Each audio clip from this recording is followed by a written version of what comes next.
मैं सर्वप्रथम तो आप लोगों के चैनलों को शुभकामना देता हूं।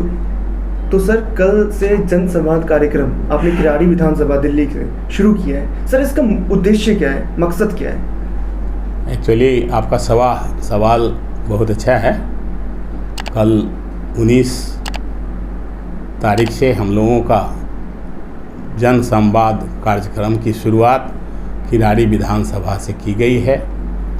इसका मुख्य उद्देश्य है हमारे पार्टी जनता दल यूनाइटेड के नीति, सिद्धांतों, विचारों से लोगों को अवगत करना।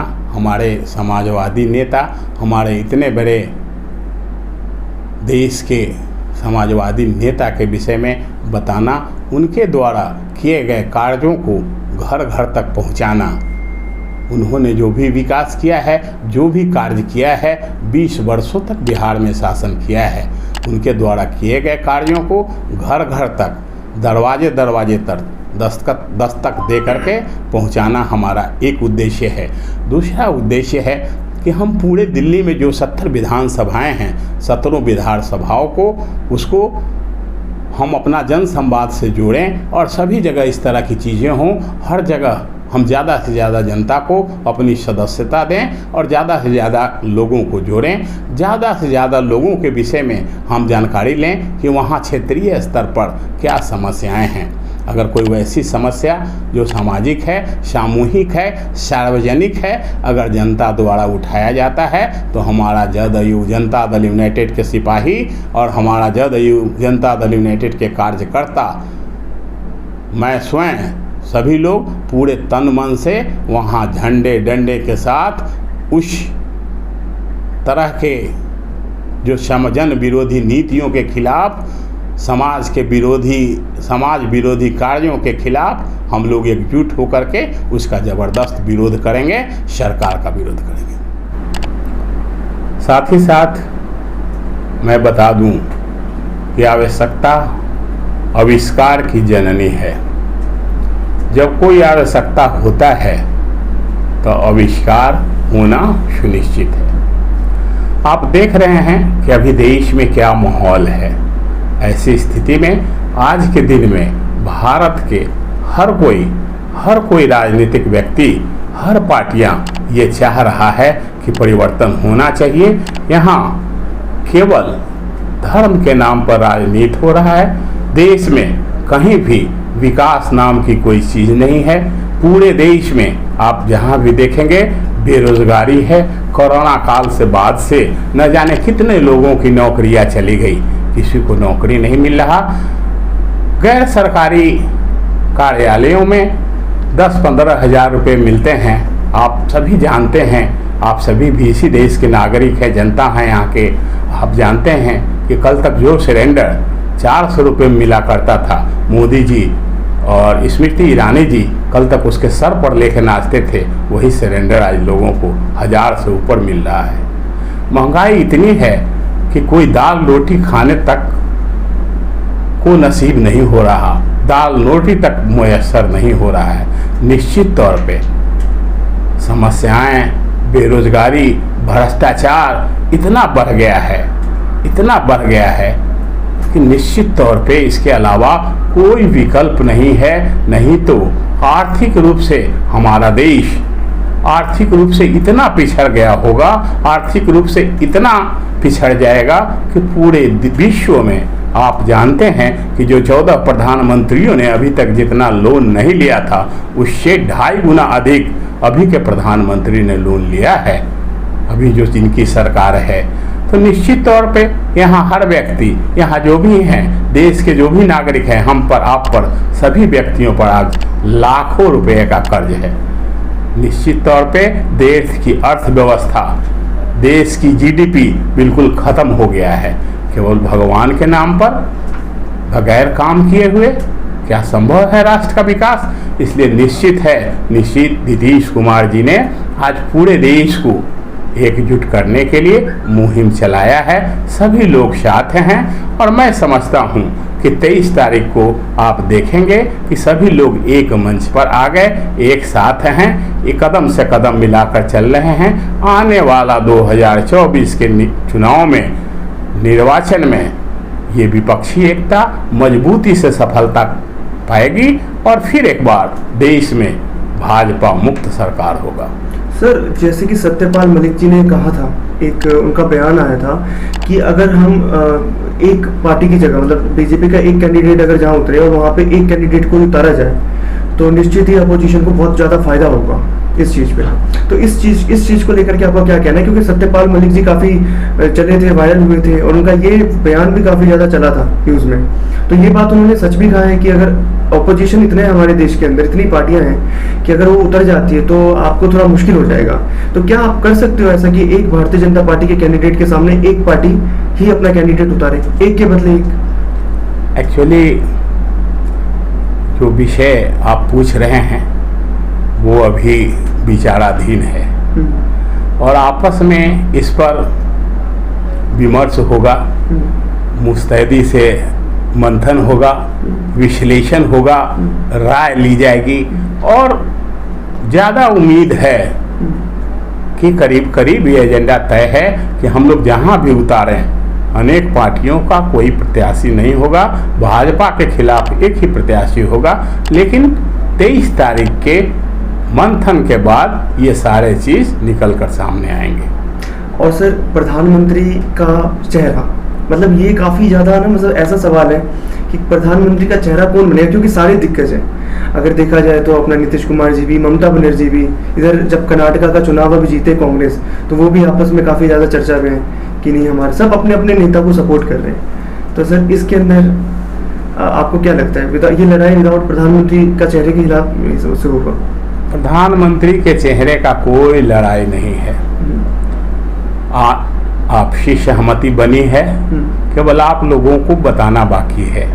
किसी भी चीज़ को अगर पहले बता दिया जाए, अगर मेरा जो सवाल आप पूछ रहे हैं उसका जवाब मैं पहले ही दे देता तो आपको उतनी जिज्ञासा नहीं रहती। अभी आपको जिज्ञासा है कि प्रधानमंत्री कौन होगा, तो अभी हमारी पार्टी और पूरे देश की पार्टी ये चाह रही है कि अभी आप लोग मंथन करें, हर कोई ये चिंतित रहे, विचार विमर्श करे, हर कोई मंथन करता रहे कि कौन प्रधानमंत्री का प्रत्याशी होगा। जल्द ही तय होने के बाद आपको सूचना देंगे। प्रत्याशियों की कमी नहीं है, इतने वर्षों से, 70 सालों से तो देश का प्रधानमंत्री था ही ना कोई, बहुत सारे 14 प्रधानमंत्री रहे हैं। निश्चित तौर पे यही तो सब दिन देश को नहीं चलाए हैं, अच्छे से अच्छे लोग भी रहे हैं, अच्छे से अच्छे अर्थशास्त्री भी रहे हैं, इकोनॉमिक्स अर्थव्यवस्था काफ़ी सुदृढ़ रही है। तो आप इतना मान के चलें कि जो भी निर्णय होगा किसी अच्छे व्यक्ति का ही निर्णय होगा, जो बहुत ही मजबूत, सुदृढ़ और आर्थिक रूप से अर्थशास्त्र का जो विद्वान होगा उसी में से किसी को चुना जाएगा। सर, एक क्वेश्चन है कि हमारे देश का एक हिस्सा है मणिपुर। हाँ, मणिपुर के अंदर पिछले 40 दिन से हिंसा हो रहा है, जहाँ पे भारतीय जनता पार्टी के साथ गठबंधन में सरकार है। वहाँ पे जबकि गृह मंत्री भी गए कितने बार, और गृह राज्य मंत्री का भी घर जला दिया वहाँ पे, तब भी जो है हमारी जो सरकार है ना तो कुछ कर रही है वहाँ मणिपुर के लिए। और काफ़ी आरोप भी लग रहे प्रधानमंत्री पे कि एक मणिपुर एक तरफ जल रहा है और प्रधानमंत्री जो है अमेरिका का दौरा कर रहे हैं इस समय। तो इसके ऊपर सर आपकी कोई? आप देख रहे हैं मणिपुर में इनकी सरकार है, देश का गृह मंत्रालय इनके अधीनस्थ आता है। जितने भी देश में पारा मिलिट्री फोर्सेस से लेकर के जितने भी फोर्सेस हैं सब इनके अधीनस्थ हैं। छोटे छोटे मामलों में तो ईडी सीबीआई को भेज देते हैं। वहाँ कोई भी सामाजिक संस्था कोई भी सर्वे क्यों नहीं कराते? 2 वर्गों में ज़बरदस्त वर्ग संघर्ष हो रहा है। न जाने कितने लोग, कितने नृशंस लोगों की हत्या हो चुकी है, लेकिन ये उसमें बिल्कुल विफल रहे हैं। जहाँ एक तरफ इस देश का कितने मासूम बच्चे अनाथ हो गए, कितनी पत्नियों का मांग का सिंदूर धुल गया, कितने लोगों का पुत्र चला गया, कितने लोग आज वहाँ दुखी हैं। वहीं दूसरे तरफ हमारे प्रधानमंत्री जी को आप देखेंगे नेशनल चैनल्स पे गोदी मीडिया में, कल से गोदी मीडिया आपको दिखाएगा मोदी मोदी मोदी, उस पर अरबों रुपया खर्च होता है और वो पूर्व प्रायोजित कार्यक्रम है, उस पे लोग लगे रहते हैं। मणिपुर के तरफ किसी का कोई ध्यान नहीं है कि हमारे देश में धीरे धीरे वो युद्ध बढ़ता जा रहा है, गृह युद्ध का रूप लेता जा रहा है, उसको नियंत्रण में किया जाए। सर एक मूवी फिल्म चल रही है अभी आदि पुरुष, सर आपने देखा है? नहीं, अभी तो देखा नहीं। सर वो बहुत ही ज़्यादा ना विवादित होता जा रहा है क्योंकि उसके अंदर ऐसे ऐसे डायलॉग दिया गया है और ताज्जुब की बात यह है कि जो रूलिंग पार्टी है भारतीय जनता पार्टी की, उसके कई मुख्यमंत्री ने ना उसको सपोर्ट किया है फिल्म बनाते वक्त। मध्य प्रदेश के हो गए, अलग अलग स्टेट के मुख्यमंत्री ने उसका सपोर्ट किया है। तो अगर ऐसे फिल्मों का सपोर्ट किया जाए जो हिंदू के सेंटिमेंट को हर्ट करे इस तरीके से, सर इस पर क्या कहेंगे आप?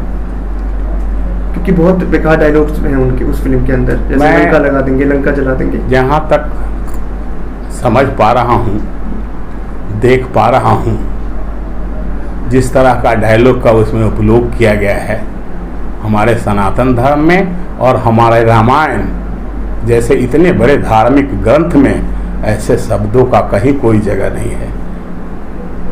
निश्चित तौर पे सेंसर बोर्ड को ऐसे फिल्म की अनुमति देनी ही नहीं चाहिए थी। इस फिल्म का अनुमति मिलना, ऐसा लगता है कि भ्रष्ट सूचना एवं जनसंपर्क विभाग भ्रष्टाचार में लिप्त है, जहां गालियां ही गालियां हैं, तेरे बाप का है, ये तेरे दादा का है, ये माँ का है, इस तरह का जहां शब्दों का प्रयोग हो रहा है पूरे फिल्म में। हमारे देश का भविष्य कहाँ जा रहा है, हमारा सनातन कहाँ जा रहा है, देश को इतिहास, देश के इतिहास को, देश के इतने बड़े ग्रंथ को तोड़ मरोड़ कर और उसको गंदा रूप दिया जा रहा है। बहुत ही दुखदायी एवं शर्मनाक है। सर आपको नहीं लगता कि सरकार ये जो सरकार है कुछ फिल्मों को ज़्यादा प्रमोट करती है, जैसे केरला स्टोरी हो गई, आदि पुरुष हो गई, सरकार के प्रमोशन के बदले ये चीज़ चल जाती है ये फिल्में? आप कश्मीर ये से लेकर के आप जो भी इस तरह के फिल्में देख रहे हैं, कश्मीर फाइल्स, उसके बाद आदिमानव, उसके पहले बीच में केरला स्टोरी आपने देखा, निश्चित तौर पे ये सभी डायरेक्टर किसी पार्टी के दलाल हैं, पार्टी के इशारे पर काम करते हैं और पार्टी के लिए काम करते हैं। सर 2024 में कितना मेहनत करना पड़ेगा आप मतलब अपोजिशन पार्टी को, क्योंकि मेहनत तो बहुत है, ग्राउंड टू रूट लेवल पर तो बहुत ज़्यादा मेहनत है इस चीज़ को, क्योंकि हमारा देश इतना विविधताओं से भरा पड़ा है, डाइवर्सिटी इतनी है। मेहनत तो तब न हो, मेहनत तो तब करना पड़ेगा जब कोई कंपटीटर हो। यहाँ कोई कंपटीटर हमारा है ही नहीं। अब मोदी जी जब चुनाव लड़े थे उस समय क्या बहुत मेहनत करना पड़ा था? अब की बार मोदी सरकार बन गई, मोदी सरकार, तो इसलिए चूंकि कहीं उस तरह का कंपटीशन ही नहीं है, उस तरह का प्रतिस्पर्धा ही नहीं है, पब्लिक बिल्कुल ही इंतजार कर रही है दिन का। इंतजार आएगा, दिन आएगा और आप देखेंगे कि पूरे देश के लोग मजबूती से एक पक्षीय मतदान करेंगे।